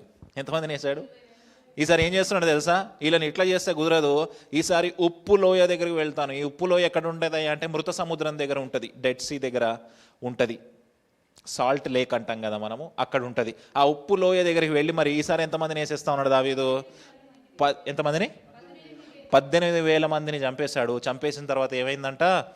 తిరిగి రాగా అతని పేరు ప్రసిద్ధమాయను. దావీదు పేరు ప్రసిద్ధి చెందిందంట. ఒక గొప్ప ఘనత దావీదుకు వచ్చిందంట. ఎందుకు తెలుసా? యుద్ధాలు చేశాడు కాబట్టి కాదు, తన కోసం యుద్ధం చేసుకోలేదు, దేవుని కోసం, దేవుని చిత్త ప్రకారంగా దావీదు యుద్ధం చేశాడు కాబట్టి. ఇవన్నీ దావీదు యొక్క విజయాలు. తర్వాత వచనం చదువుదాం, 14వ వచనం. మరియు ఎదోము దేశమందు అతడు దండు నుంచెను. ఎదోము దేశమంతటా అతడు కావలి దండుంచెను. Very good. ఇప్పుడు దావీదు ఎదోము దేశంలో దండు నుంచాడంట. ఎదోమీలంటే ఎవరు? ఏశావు సంతానంలో వచ్చిన వారు ఎదోమీయులు. అయితే ఈ ఎదోమీయుల్ని ఆ దేశంలోకి దావీదు తీసుకెళ్ళి ఒక మిలిటరీ చెక్ పోస్ట్ పెట్టాడంట. అక్కడ కొంతమంది సైనికులను తీసుకెళ్ళి, కొంతమంది వీరుల్ని, శూరుల్ని తీసుకెళ్ళి అక్కడ పెట్టాడంట. ఎందుకు?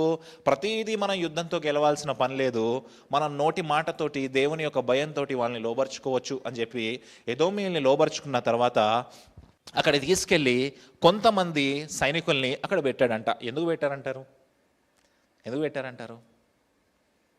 ఏదో రీజన్ ఉండాలి పెట్టడానికి. ఊరికినే పెట్టాడు కదా దావీదు. అక్కడికి వెళ్ళి చెక్ పోస్ట్ పెట్టాల్సిన అవసరం ఏంటి? అక్కడ మిలిటరీ ఫోర్స్ని పెట్టాల్సిన అవసరం ఏంటి అంటే, ఈ ఎదోమీయులు అనే వాళ్ళకి ఒక వంకర బుద్ధి ఉంది. వీళ్ళ పూర్వీకులు ఎవరు? ఏసావు దగ్గర నుంచి వస్తా ఉన్న ఒక వంకర బుద్ధి ఉంది. వీళ్ళు ఒకసారి మాటిస్తారు తప్పుతారు. బహుశా ఎదోమీయులు ఏమన్నా, దావీదు నువ్వే మా రాజువి, నీకే కప్పం కడతామని చెప్పి తర్వాత దావీదుకు వ్యతిరేకమైన పనులు ఏమన్నా చెయ్యొచ్చు అని చెప్పి దావీదుకు చూడండి అక్కడి నుంచి స్టోరీ గుర్తుంది, అక్కడి నుంచి దేవుని వాక్యం గుర్తుంది దావీదుకి. అక్కడి నుంచి వాళ్ళ మనస్తత్వాలు ఏంటో తెలుసు కాబట్టి ఏం చేస్తున్నాడు తెలుసా? అక్కడ ఒక బార్డర్ పెడుతున్నాడు వాళ్ళకి. మీరు ఇందులోంచి దాటి వెళ్ళడానికి వీలు లేదు, మీరు వెళ్తే నాకు ఇక్కడ తెలిసిపోతుంది అని చెప్పి పెడతా ఉన్నాడు. మరి ఎప్పుడు, ఎంతకాలంగా మనము మన పాపం, ఈ పలానా పాపం మనం చేస్తాము అని తెలిసి కూడా మనము బార్డర్ వేస్తున్నామా? అక్కడ సైనికుల్ని పెడుతున్నామా? మనకు తెలుసు మనము ఈ పేజీలోకి వెళ్తే, ఆ ప్రాంతంలోకి వెళ్తే మనం పాపం చేస్తామని తెలిసి కూడా దాన్ని కంట్రోల్లోకి తెచ్చుకునే ప్రయత్నం చేస్తూ ఉన్నామా? దేవుడు మీతో మాట్లాడుతూ ఉన్నాడు. తర్వాత వచనం. రాజై తన జనులందరినీ నీతి న్యాయములను బట్టి ఏలుచుండెను. సెరుయా కుమారుడగు యోవాబు సైన్యమునకు అధిపతి అయి ఉండెను. ఇప్పుడు చూడండి, దావీదు యుద్ధాలు గెలిచాడు. యుద్ధాలు గెలిచిన తర్వాత ఎదోమియల దగ్గర ఒక మిలిటరీ ఫోర్స్ని పెట్టాడు. ఇప్పుడు ఏం చేస్తున్నాడు తెలుసా? ఇప్పుడు తన దగ్గర ఎంప్లాయీస్ని ఏర్పాటు చేసుకుంటా ఉన్నాడు, తన దగ్గర అధికారులను ఏర్పాటు చేసుకుంటా ఉన్నాడు. ఎవరిని ఏర్పాటు చేశాడు? ఫస్ట్ యోవాబుని ఏర్పాటు చేశాడు. చదవండి. అహీలూదు కుమారుడగు యెహోషువపాతు రాజ్యపు దస్తావేజుల మీద ఉండెను. అహిటూబు కుమారుడకు సాదోకును, అబ్యాతారు కుమారుడకు అహిమెలకును యాజకులు. ఇక్కడ ఆగుదాం. ఇక్కడ ఒక పాయింట్ ఉంది. ఫస్ట్ దావీదు ఏం చేశాడంటే యోవాబుని మిలిటరీ చీఫ్గా అపాయింట్ చేశాడు. తర్వాత యెహోషాపాతుని రాజ్యపు దస్తావేజుల మీద పెట్టాడు, డాక్యుమెంటేషన్ దగ్గర పెట్టాడు. అహిటూబు కుమారుడకు సాదోకు, అబ్యాతారు కుమారుడకు అహిమెలకు యాజకులు అంట. వీళ్ళెవరు? ఇటు చూడండి. సాదోక్ గురించి ఇంతకుముందు చెప్పాను, గుర్తుందా మీకు? గుర్తుందా? సాదోక్ గురించి ఇంతకుముందు చెప్పాను. దావీదు రాజైన తర్వాత దావీదు దగ్గరికి దావీదుని సపోర్ట్ చేయడానికి కొన్ని వేల మంది వచ్చారు. అందులో సాదోకు కూడా ఒకడు. అతను యవనస్తుడు, అతను బలమైన శూరుడు, అతను లేవి గోత్రానికి చెందినవాడు అని చెప్పి మీకు చెప్పాను. ఆ సాదోకుని ఏం చేస్తున్నాడు? ఇక్కడ యాజకుడుగా చేస్తూ ఉన్నాడు. ఇంకో వ్యక్తిని కూడా యాజకుడుగా చేస్తూ ఉన్నాడు. ఎవరిని? అహిమెలెకును కూడా యాజకుడుగా చేస్తూ ఉన్నాడు. అంటే దినవృత్తాంతముల గ్రంథంలో మనం చూస్తే వీళ్ళిద్దరిని ప్రధాన యాజకులుగా నియమిస్తాడు దావీదు. ఎలా నియమిస్తాడు? ప్రధాన యాజకులుగా నియమిస్తాడు. అర్థమవుతుందా? ఎంతమంది ప్రధాన యాజకులు ఉన్నారు? 2 ప్రధాన యాజకులు. లెక్క ప్రకారం 2 ప్రధాన యాజకులు ఉండొచ్చా? మరి దావీదు తప్పెందుకు చేస్తున్నాడు? లెక్క ప్రకారము 2 ప్రధాన యాజకులు ఉండొచ్చా? ఉండకూడదు. ఒక ప్రధాన యాజకుడే ఉండాలి కదా. ఒక ప్రధాన యాజకుడు చనిపోయిన తర్వాతే ఇంకో ప్రధాన యాజకుడు రావాలి అతని ప్లేస్లోకి. మరి దావీదు ఎందుకు 2 ప్రధాన యాజకులను అక్కడ ఏర్పాటు చేస్తూ ఉన్నాడు? ఒక రీజన్ ఉంది. దావీదు 2 ప్రధాన యాజకులను ఏర్పాటు చేయడానికి ఒక రీజన్ ఉంది. మొదటి దినవృత్తాంతములు 16వ అధ్యాయము 37వ వచనము. మొదటి దినవృత్తాంతములు 16వ అధ్యాయము 37వ వచనము. అప్పుడు మందసము ముందర సేవ జరుపుటకై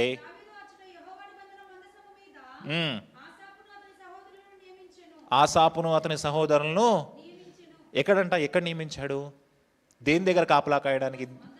దేని దగ్గర? ఓకే, ఇప్పుడు 39వ వచనం దగ్గరకు వద్దాం. చదవండి 39. గిబియోనులోని ఉన్నత స్థలముల్లో ఉన్న యెహోవా గుడారము మీద అచ్చటి బలిపీఠము మీదను యెహోవా ఇశ్రాయేలీయులకు ఆజ్ఞాపించిన. ఇప్పుడు 2 విషయాలు కనిపిస్తున్నాయి ఇక్కడ మనకి. 37వ వచనంలో ఏం కనిపించింది మనకి? మందసము కనిపించింది. మందసం కనిపించింది. 39వ వచనంలో ఏం కనిపిస్తుంది మనకి? ప్రత్యక్ష గుడారం కనిపిస్తుంది. ఏం కనిపిస్తుంది? అంతేనా? ఇటు చూడండి, నన్ను చూడండి. నేనేమంటానంటే మందసము ప్రత్యక్ష గుడారంలో ఉండాలి కదా. మందసం ఎక్కడుంది? ఇప్పుడు దావీదు ఎక్కడ తీసుకొచ్చాడు మందసాన్ని? దావీదు దేవుని మందసాన్ని ఏ ప్రాంతానికి తీసుకొని వచ్చాడు? యెరూషలేముకు తీసుకొని వచ్చాడు. అక్కడ 39వ వచనంలో ప్రత్యక్ష గుడారం ఎక్కడుంది? ఏ ప్రాంతంలో ఉంది? గిబియోన్లో ఉంది. అంటే మందసం ఒక చోట, ప్రత్యక్ష గుడారం ఒక చోట ఉంది. అంటే దావీదు తీసుకువచ్చేటప్పుడు మందసాన్ని ఒక్కదాన్ని మాత్రమే తీసుకొని వచ్చాడు. ప్రత్యక్ష గుడారముని అక్కడే విడిచిపెట్టాడు. మందసాన్ని ఒక్కదాన్నే తీసుకొని వచ్చాడు. మందసము అతి పరిశుద్ధ స్థలంలో ఉంటుంది కదా. ఆ మందసాన్ని మాత్రమే తీసుకొని ఎక్కడికి వచ్చాడు? యెరూషలేముకు వచ్చాడు. కానీ దేవుని యొక్క ప్రత్యక్ష గుడారం ఎక్కడ ఉండిపోయిందయ్యా అంటే గిబియోన్లో ఉండిపోయింది. ఒకసారి మందసం గురించి మనం ఆలోచన చేస్తే ఒక స్టోరీ చెప్తాను మీకు. మనం అందరం చదివిన స్టోరీనే. ఏంటయ్యా అంటే షిలోహులో దేవుని యొక్క ప్రత్యక్ష గుడారం ఉండేది. అందులో దేవుని మందసం ఉండేది. షిలోహులో ప్రత్యక్ష గుడారము, అందులో దేవుని మందసము. ఓకే, ఇజ్రాయేలు ప్రజలు ఏం చేశారంటే మందసాన్ని మనం తీసుకువెళితే, యుద్ధానికి తీసుకొని వెళితే మనకు జయం వస్తుందని చెప్పేసి, మనకు జయం వస్తుంది అని చెప్పేసి ప్రత్యక్ష గుడారాన్ని విడిచిపెట్టి అందులోంచి ఏం పట్టుకెళ్ళారు వీళ్ళు? మందసాన్ని పట్టుకొని ఎక్కడికి వెళ్ళారు? యుద్ధానికి వెళ్ళారు. యుద్ధంలో ఏం జరిగింది? ఓడిపోయారు. ఓడిపోయిన తర్వాత మందసం ఎక్కడికి పోయింది? ఫిలిష్తీన్ల దేశానికి పోయింది. తర్వాత సౌలు మందసాన్ని తీసుకొని వచ్చే ప్రయత్నం చేస్తాడు. అంటే సౌలు నిజంగా ప్రయత్నం చేసినట్టుగా కాదు, కానీ ఫిలిష్తీన్లు ఏం చేస్తారు? వాళ్ళే తిరిగి పంపించేస్తారు. తిరిగి పంపించేసిన తర్వాత దేవుని మందసం ఎక్కడికి వచ్చింది? దేవుని మందసం ఎక్కడికి వచ్చింది? ఒక ప్రాంతానికి వస్తుంది. అక్కడి నుంచే దావీదు ఆ మందసాన్ని తీసుకొస్తాడు. ఆ ప్రాంతం పేరు చెప్పాలి, ఆ ప్రాంతం పేరు చెప్పాలి. చెప్పాలి ఆ పేరు, ఆ ప్రాంతం పేరు. మొదటి సమూయేలు గ్రంథం 7వ అధ్యాయం 1వ వచనం. మొదటి సమూయేలు గ్రంథం 7వ అధ్యాయం 1వ వచనం. అంతటా కిర్యాతాయిము వారు వచ్చి యెహోవా మందసమును తీసుకొని పోయి అబీనాదాబు వెంట చేర్చి దాన్ని కాపాడుటకై అతని కుమారుడైన ఎలియాజరును. ఇప్పుడు మందసం ఎక్కడికి వచ్చింది? కిర్యాతాయిము. ఎక్కడికి వచ్చింది? కిర్యాతాయిము అనే ప్రాంతంలో మందసం ఉంది. ఇప్పుడు ఇటు చూడండి, నన్ను చూడండి, కొంచెం కన్ఫ్యూజింగ్గా ఉంటుంది. ప్రత్యక్ష గుడారం ఉంది, ప్రత్యక్ష గుడారంలో మందసం ఉండాలి. మందసాన్ని ఇజ్రాయేల్ ప్రజలు తీసుకుని వెళ్ళి యుద్ధానికి వెళ్ళారు. యుద్ధంలో ఓడిపోతే మందసం ఫిలిష్తీన్ల దేశానికి వెళ్ళిపోయింది. ఫిలిష్తీన్ల దేశానికి వెళ్ళిన మందసం మళ్ళీ తిరిగి వచ్చిన తర్వాత ఎక్కడ పెట్టారు? దాన్ని కిర్యాతాయిములో పెట్టారు. దావీదు వెళ్ళి ఈ కిర్యాతాయిములో ఉన్న మందసాన్ని తీసుకొని యెరూషలేములోకి వచ్చాడు. కానీ గుడారం ఎక్కడుంది? షిలోహులో ఉంది. ప్రత్యక్ష గుడారం ఎక్కడుంది? షిలోహులో ఉంది. ఒకవైపు మందసం చుట్టూరు జరిగిన స్టోరీ ఇది, మందసం చుట్టూరు జరిగిన స్టోరీ ఇది. అయితే ఇంకోవైపు జరిగిన విషయం ఏంటయ్యా అంటే, షిలోహులోంచి ప్రత్యక్ష గుడారం ఎక్కడికి వెళ్ళిందయ్యా అంటే నోబులోకి వెళ్ళింది. ఎక్కడికి వెళ్ళింది? నోబు అనే పేరు గుర్తుందా మీకు? నోబు అనే పేరు గుర్తుందా? ఎలాగా? ఎలాగా?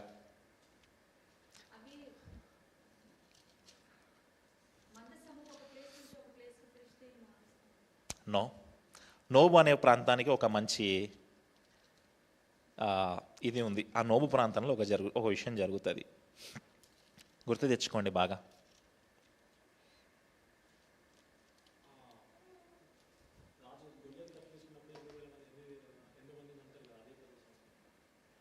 నోబు అనే ప్రాంతానికి ఒక స్పెషల్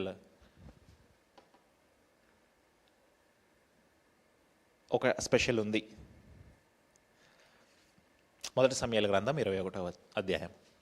మొదటి సమూయేలు గ్రంథం 21వ అధ్యాయం. దావీదు నోబులో యాజకుడైన అహీమెలెకు నొద్దకు వచ్చెను. ఎక్కడికి వచ్చాడు దావీదు? యాజకుడైన అహీమెలెకు దగ్గరికి వచ్చాడు. అహీమెలెకు ఎక్కడున్నాడు? నోబులో ఉన్నాడు. ప్రధాన యాజకుడైన అహీమెలెకు నోబులో ఏం చేస్తున్నాడు అంటే, షిలోహులో ఉన్న మందసం ప్రత్యక్ష గుడారం ఎక్కడికి వెళ్ళింది? నోబు. ఈ దేవుని మందసం స్టోరీ గుర్తుంది కదా, ఇది ఇన్ని చుట్టూ తిరిగి యెరూషలేముకు వచ్చింది. కానీ షిలోహులో ఉండాల్సిన ప్రత్యక్ష గుడారం ఎక్కడికి వెళ్ళింది? నోబులోకి వెళ్ళింది. ఆ నోబు ప్రాంతానికి అహీమెలెకు యాజకుడు. అక్కడికి దావీదు పారిపోయి వెళ్ళి, మీకు గుర్తుందా లేదా, తినడానికి ఏమన్నా ఉన్నాయా అంటే నోబు ఏమంటాడు? సముఖపు రొట్టెలు ఉన్నాయి అంటాడు. అంటే మందసం వెళ్ళిపోతే ప్రత్యక్ష గుడారంలో ఏమేమి ఉంటాయా అంటే దహన బలిపీఠం ఉంటుంది, ఇంకా వేరే వేరే ఫర్నిచర్ చాలా ఉంటుంది. మీకు నెక్స్ట్ వీక్ ఫోటో ద్వారా మీకు ఎక్స్ప్లెయిన్ చేసే ప్రయత్నం చేస్తాను. ఇంకా చాలా విషయాలు ఉంటాయి. ఆ ఫర్నిచర్ అంతా కూడా షిలోహు నుంచి ఎక్కడికి వెళ్ళింది? నోబులోకి వెళ్ళింది.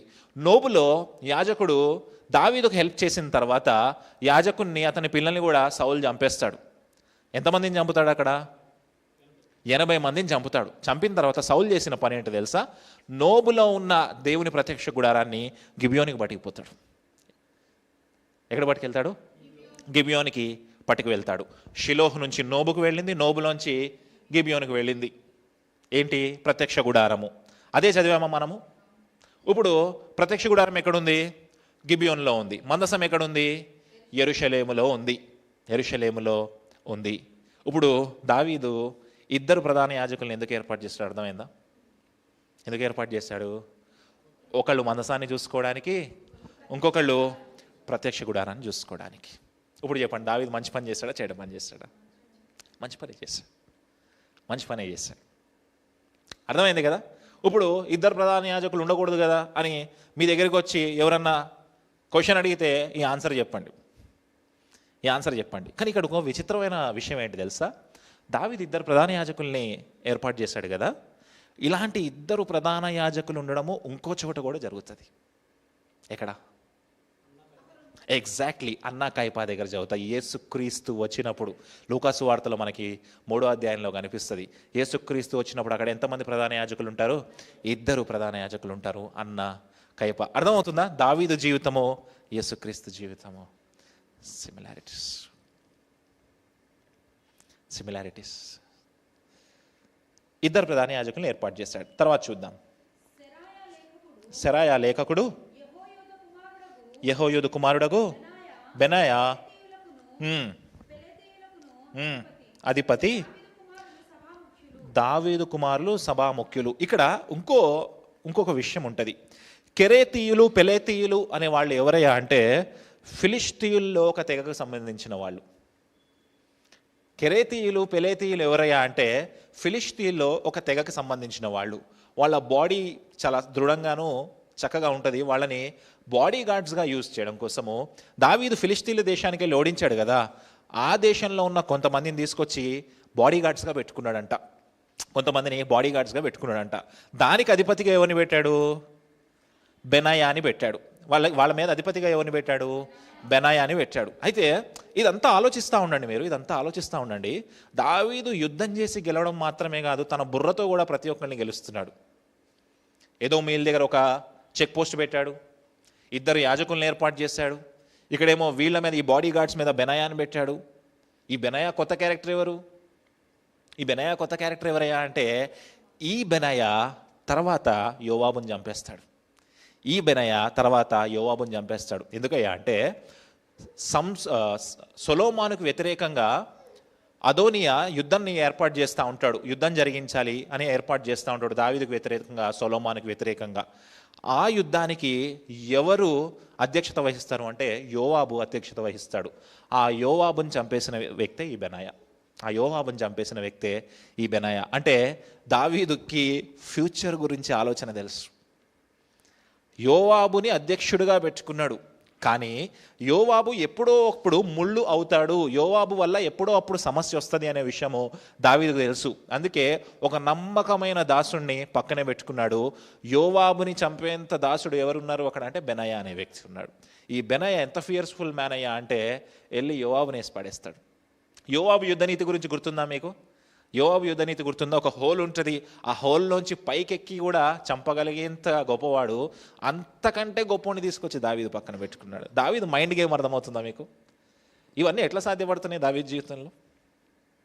ఇవన్నీ ఎట్లా సాధ్యపడుతున్నాయి దావీదు జీవితంలో? ఎగ్జాక్ట్లీ దేవుడు తోడుగా ఉన్నాడు కాబట్టి.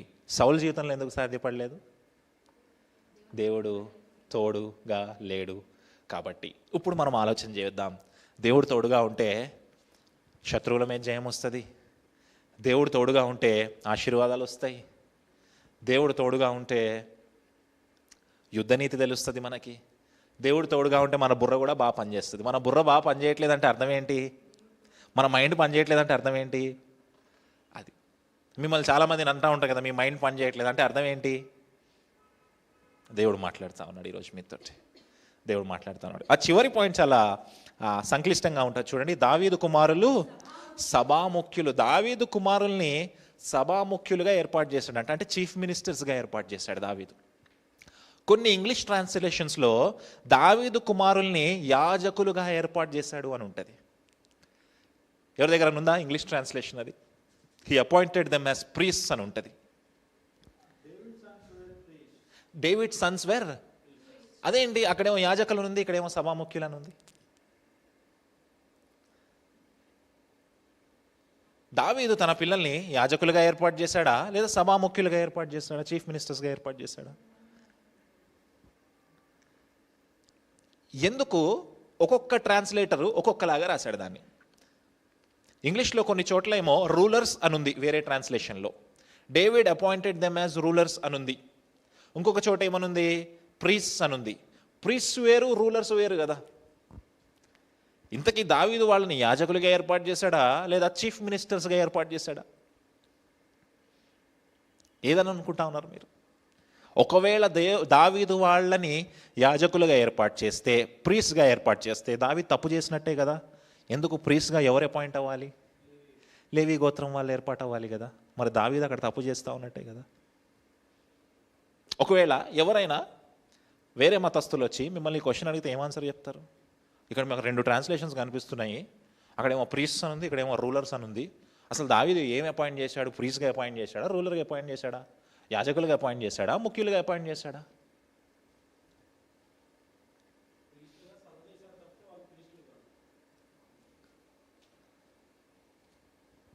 అతను యాజకులుగా అపాయింట్ చేశాడు, ముఖ్యులుగా కూడా అపాయింట్ చేశాడు.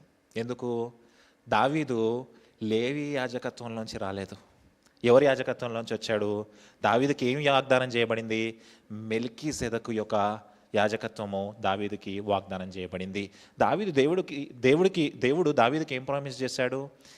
నీ లీనియేజ్లోంచి యాజకుడు రాబోతా ఉన్నాడు అని ప్రామిస్ చేశాడు కదా. దానికి ఫస్ట్ పార్టే ఇది. దావీదు తర్వాత కొన్ని వందల సంవత్సరాల తర్వాత దావీదు జీవితంలో ఒక గొప్ప యాజకుడు వచ్చాడు. ఎవరా యాజకుడు పేరు? ప్రధాన యాజకుడు యేసుక్రీస్తు. హల్లెలూయా.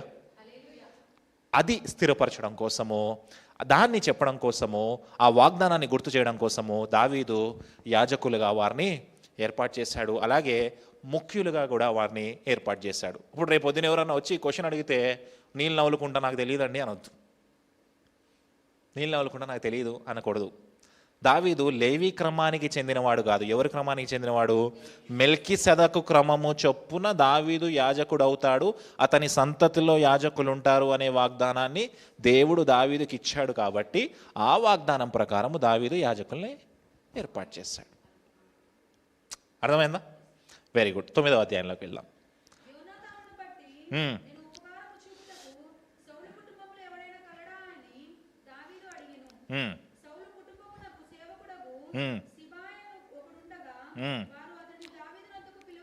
Very good. ఇప్పుడు 9వ అధ్యాయము ఫస్ట్ వచనం చూడంగానే మనకి ఏం కనిపిస్తుంది? యోనాతానును బట్టి నేను ఉపకారము చూపుటకు సౌలు కుటుంబంలో ఎవడైనా కలడా అని దావీదు అడిగాను. ఆ కాలంలో ఉన్న రాజులందరికంటే దావీదు డెడ్ ఆపోజిట్గా ప్రవర్తిస్తున్నాడు. ఎందుకు తెలుసా? సౌలు ఎవరు? దావీదుకి శత్రువు. నిజంగా అయితే శత్రుశేషం లేకుండా అందరినీ చంపేయాలి. కానీ దావీదు ఏమంటుండో తెలుసా? ఇక్కడ సౌలు కుటుంబంలో ఎవరైనా బ్రతుకున్నారా అని ఏం చెప్పడానికంట? ఎవరిని బట్టి? యోనాతాన్. ఎందుకు యోనాతాన్ను బట్టి? అంతకంటే ఏముంది? అంతకంటే పెద్ద రీజన్ ఏముంది?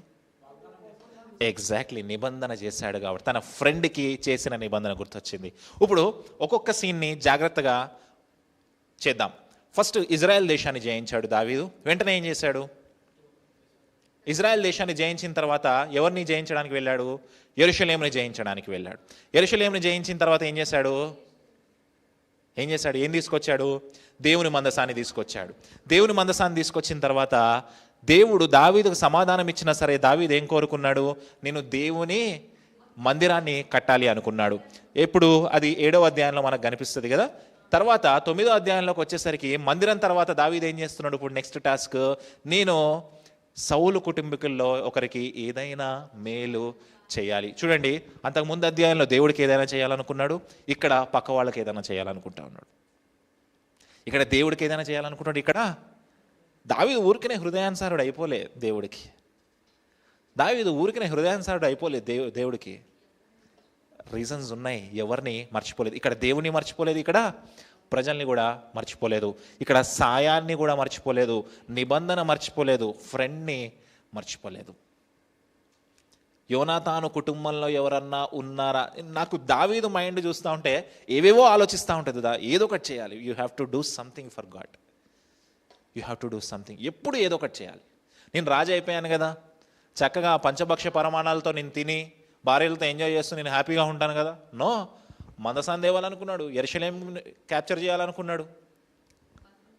మందిరం కట్టాలనుకున్నాడు, యుద్ధానికి వెళ్ళాడు, అక్కడ నుంచి మందిరానికి కావాల్సిన సామాగ్రి అంతా సమకూరుస్తూ ఉన్నాడు. నెక్స్ట్ మెయిన్ ఇంపార్టెంట్ ఈవెంట్ ఏంటి దావీదు లైఫ్లో అంటే తన నిబంధన గుర్తొచ్చింది, తను చేసిన ప్రామిస్ గుర్తొచ్చింది. మీరు చేసిన ప్రామిస్లు ఎటు పోయినాయి? మీరు చేసిన ప్రామిస్లు ఎటు పోయినాయి? దేవుడితో మీరు చేసిన ప్రామిస్లు ఎటు పోయినాయి? మీ ఫ్రెండ్స్తో మీరు చేసిన ప్రామిస్లు ఎటు పోయినాయి? దేవుడు మాట్లాడుతూ ఉన్నాడు మనతోటి, దేవుడు మాట్లాడుతూ ఉన్నాడు. తర్వాత ఏం చేశాడు చూడండి, 3వ వచనం.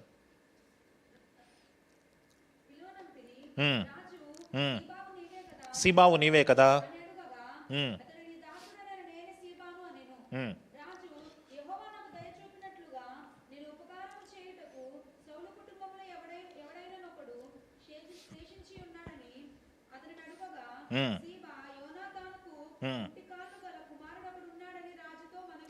Very good. సీబా వచ్చాడంట. సీబా వచ్చి దావీదుకు ఒక రిపోర్ట్ చెప్పాడంట. ఏం చెప్పాడు తెలుసా? యోనాతాను కుటుంబంలో ఎవరైనా మిగిలిన్నారని అడిగితే సీబా ఏం చెప్పాడంట? ఒక కుంటి కాళ్ళు కలిగిన ఒక కుమారుడు ఉన్నాడు. అతని పేరేంటి? ఏం పేరు? ఈ మెఫీబోషేత్ ఇంతకుముందు మనకు ఒక చోట కనిపించాడు. ఎక్కడ కనిపించాడు? 4వ అధ్యాయం 4వ వచనంలో కనిపించాడు కదా. 4వ అధ్యాయం 4వ వచనంలో కనిపించాడు కదా.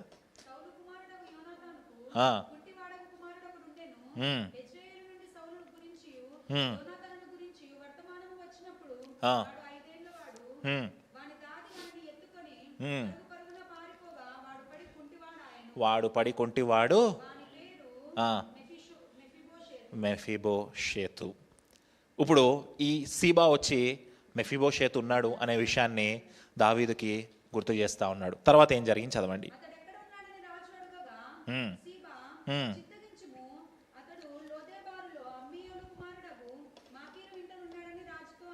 Very good. అతను లోదేబారులో అమ్మీయేలు కుమారుడగు మాకీరు ఇంట ఉన్నాడని రాజుతో అనేను. అంటే మెఫీబోషేత్కి ఏం లేదు?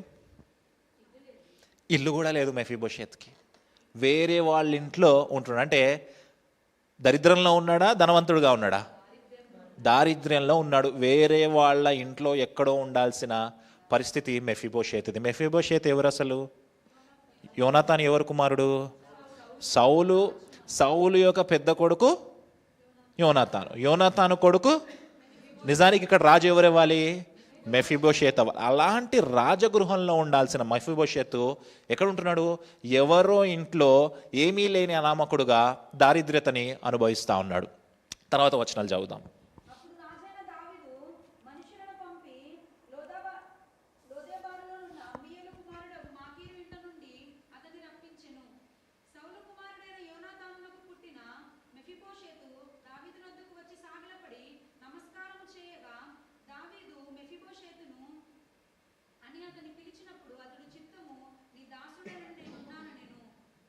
చదవండి, లాస్ట్ వరకు చదవండి.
చెప్పాను.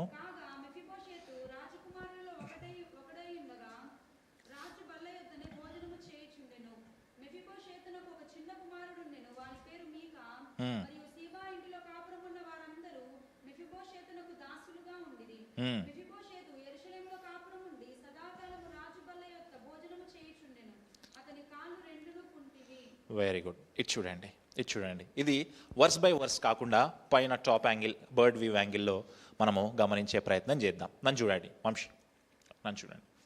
మెఫీబోషేతు ఎక్కడ ఉంటా ఉన్నాడు? వేరే వాళ్ళ ఇంట్లో ఉంటా ఉన్నాడు, దారిద్ర్యత అనుభవిస్తూ ఉన్నాడు. నిజం చెప్పాలంటే తనకి ఇల్లు కూడా సరిగ్గా లేదు. నిజంగా అయితే అతను రాజు కుటుంబంలో ఉన్నాడు కాబట్టి రాజభోగాలన్నీ అనుభవిస్తూ ఉండాలి. ఇంకా లిటరల్గా చెప్పాలి అంటే అతను రాజు అవ్వాలి. అలాంటి రాజుగా ఉండాల్సిన మెఫీబోషేతు ఎక్కడున్నాడు అయ్యా అంటే ఎక్కడో ఒక మూల దాక్కొని ఉన్నాడు. అయితే మెఫీబోషేతుకి జీవితంలోకి ఈ కృంటితనము అనేది ఎలా వచ్చిందయ్యా అంటే తను చేసిన పని వల్ల రాలేదు.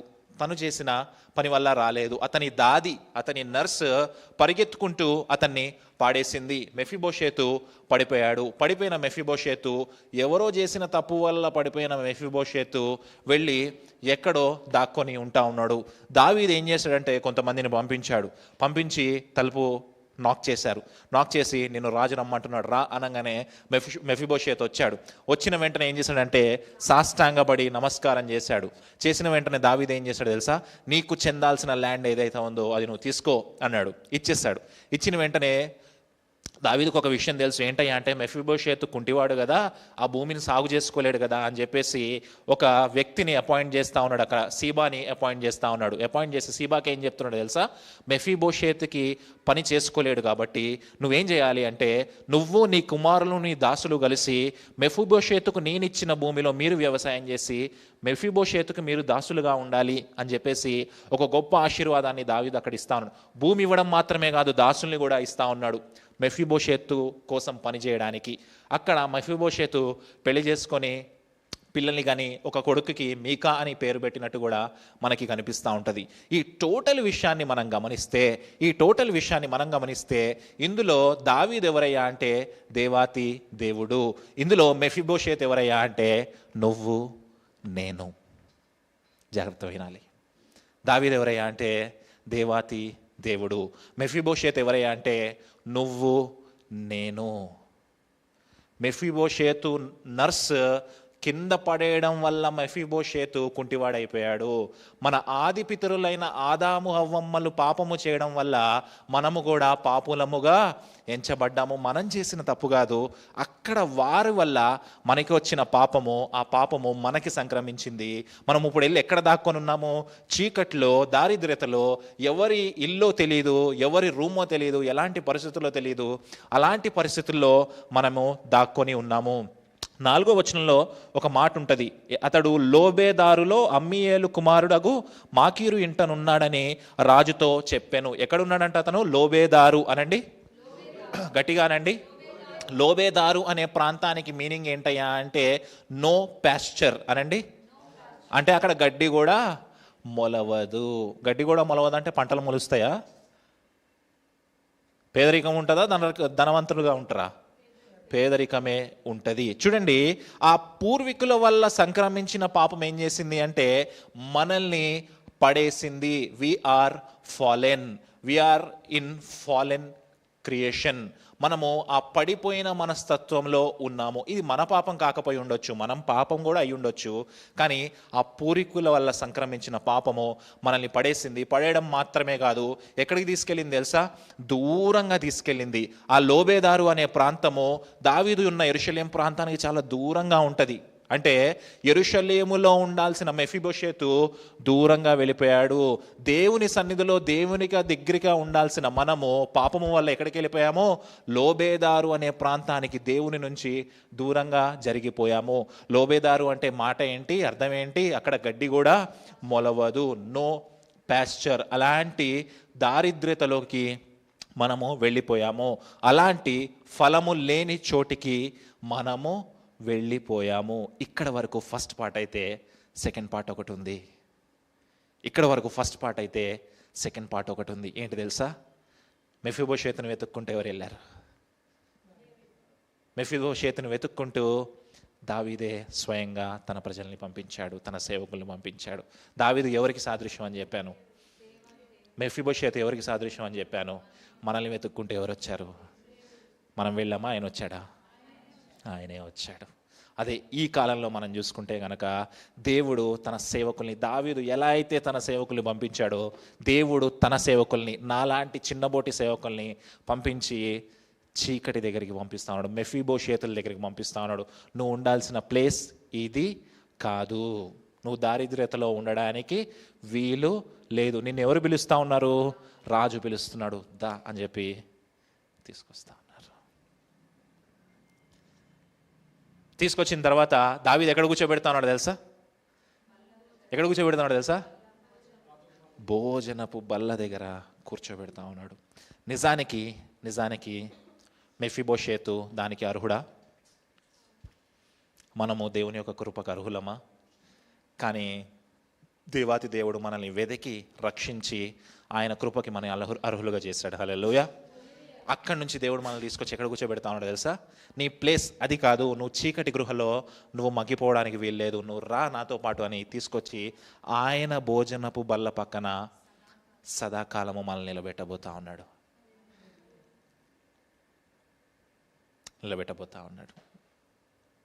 ఇంకో విషయం ఏంటి తెలుసా? ఇందులో గమ్మత్తైన విషయం ఏంటి తెలుసా? నీ కోసము పని చేయడం కోసము, నీ కోసం పనిచేసే సేవకులను ఆయన ఏర్పాటు చేయబోతా ఉన్నాడు. వాళ్ళు నీ కోసం పనిచేస్తారు, నీ కోసం దాసులను ఆయన ఏర్పాటు చేయబోతా ఉన్నాడు. వాళ్ళు నీ కోసం పనిచేసి నీకు డబ్బు సమకూరుస్తూ ఉంటారు. నువ్వు చేయాల్సిన పని ఏంటి తెలుసా? ఒకే ఒకటి. నువ్వు చేయాల్సింది ఏమీ లేదు, ఒకే ఒక పని చేయాలి. ఏంటి తెలుసా? మెఫీబోషెత్ దావీదు దగ్గరకు వచ్చినప్పుడు ఏం చేశాడు? చదువుదామా ఆ మాట? అతడు నమస్కరించి ఒక్కసారి 6వ వచనంలో చూద్దాం, చూడండి.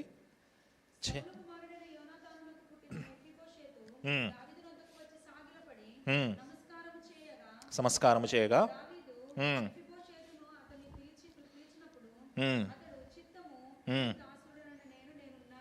Very good. చిత్తము అని చెప్పి,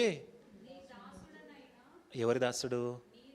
నీ దాసుడు. ఇంతకాలం దేనికి దాసుడుగా ఉన్నాడు?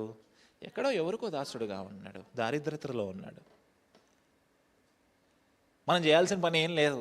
We have to accept and we have to bow down. We have to be obedient. మనం యాక్సెప్ట్ చేస్తా ఉన్నామా?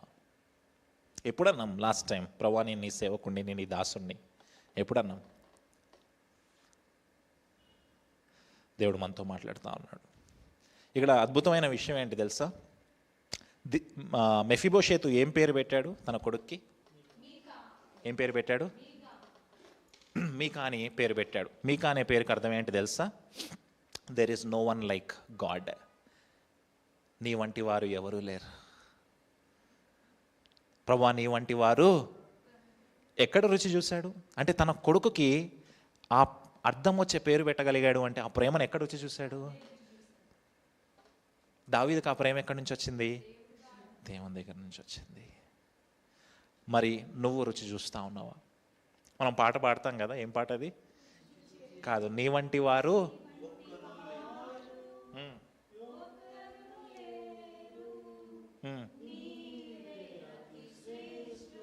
పాడేస్తాం కదా. అనుభవించామా ఎప్పుడన్నా?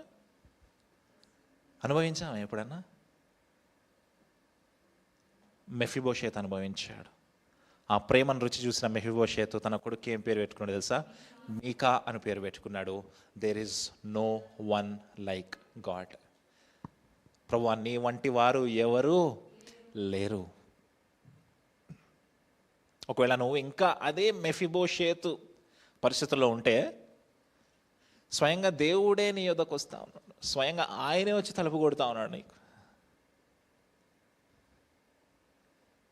జస్ట్ నువ్వు డోర్ ఓపెన్ చేసి సాష్టాంగపడి, చిత్తము ప్రభువా నేను నీ దాసుడను, నేను నీకు లోబడతాను అని ఆ ఒక్క మాట చెప్తే దేవుడు నిన్ను ఆ ఆశీర్వాదానికి అర్హుడుగా చేయడానికి ఆయన ఇష్టపడతా ఉన్నాడు.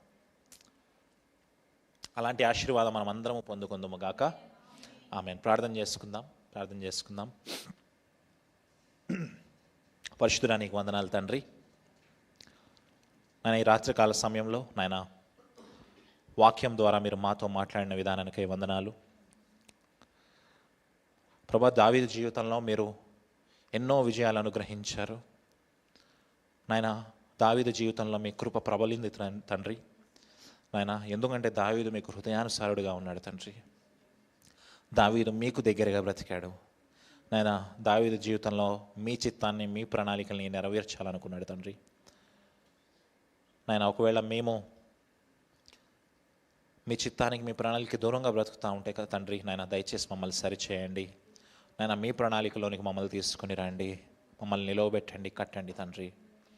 మీ ఏర్పాట్లోనికి మమ్మల్ని తీసుకుని రండి తండ్రి. తండ్రి ఒకవేళ మెఫీబోషేతులాగా నాయన పూర్వీకుల పాపము వలన ఎక్కడో దాక్కుంటూ తండ్రి, ఫాలెన్ నేచర్లో తండ్రి పడిపోయిన మనస్తత్వంలో మేము ఉన్నామేమో నాయన, మేము మీ దగ్గరికి రావడం కాదు కానీ స్వయంగా మీరే మా యొద్దకు వచ్చారు తండ్రి. అందును బట్టి మీకు వందనాలు. మీ దాసుల్ని మా యొద్దకు పంపించారు, అందును బట్టి మీకు వందనాలు తండ్రి. నాయన అర్హులము కాని మమ్మల్ని నాయన మీ కృపకు అర్హులుగా చేసి తండ్రి, మీ భోజనపు బల్ల పక్కన నాయన నిత్యము నాయన భోజనం చేయవారిగా మమ్మల్ని నిలబెట్టిన విధానానికే వందనాలు. నాయన ఇంకెవరైనా ఈ కృపకి దూరంగా ఉంటే తండ్రి, దయచేసి వారిని మీరు ఆహ్వానించండి తండ్రి. నాయన మీ కృపకి వారిని దూరం చేయొద్దు తండ్రి. నాయన అట్టి కృప వారి మీద చూపించమని నాయన వాక్యం ద్వారా మీరు మాట్లాడిన విధానానికై వందనాలు చెల్లిస్తూ నాయన నజరేయుడైన యేసు నామములో అడుగుచూ వేడుకుంటున్నాం తండ్రి. ఆమేన్. మన తండ్రి అయిన దేవుని ప్రేమ, కుమారుడైన క్రీస్తు కృప, పరిశుద్ధాత్మ దేవుని సహవాసము తోడు ఇక్కడ చేరి వచ్చిన ప్రతి బిడ్డకి, ఆయా కుటుంబాలకి ఆయన దయచేయను గాక. ఆమేన్. Praise the lord.